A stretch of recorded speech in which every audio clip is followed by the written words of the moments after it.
Welcome back to My DIY Move.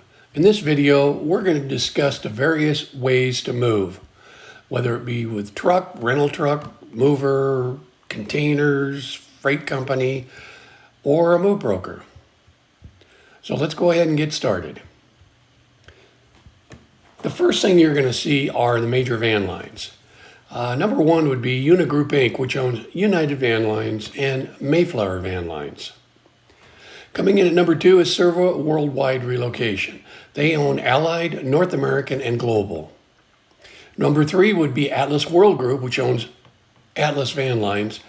And number four would be Wheaton Van Lines, which owns Arpin Van Lines, Stevens, and Beacons. Then we have a lot of smaller van lines. They're good van lines, they're just revenues are smaller, so that's why they're considered not a major van lines. When we get to the truck rental companies, there's really five major companies: Penske, Budget, Ryder, Enterprise, and U-Haul. Then brings us to the freight companies. You can actually lease a trailer from Old Dominion, Estes, or ABF, an ArcBest company, and possibly others. You have to do a little research on that.